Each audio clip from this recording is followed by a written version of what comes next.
अस्सलामुअलैकुम नाजरीन, मेरा नाम है समर अब्बास। हमारे चैनल को लाइक करें, सब्सक्राइब करें और शेयर करना मत भूलिएगा।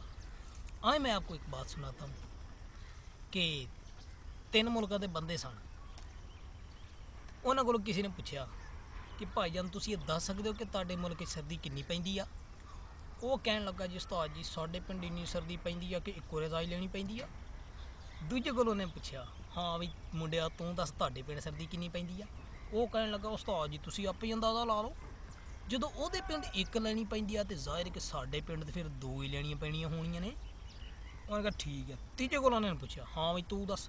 ਉਹ ਸੀਗਾ ਪਾਕਿਸਤਾਨੀ। ਉਹ ਕਹਿਣ ਲੱਗਾ ਬਾਬਾ ਜੀ ਗੱਲ ਹੈ ਵੀ ਕਿ ਸਾਡੇ ਪਿੰਡ ਤੇ ਸਰਦੀ ਇੰਨੀ ਕੁ ਪੈਂਦੀ ਆ ਕਿ ਬੁੰਡ 'ਚ ਤੀਲਾ ਲੈ ਕੇ ਰਾਤੀ ਸੋ ਜਾਈਏ ਨਾ ਤੇ ਸਵੇਰ ਤੱਕ ਕੁਲਫੀ ਜੰਮੀ ਆਉਂਦੀ ਹੈ।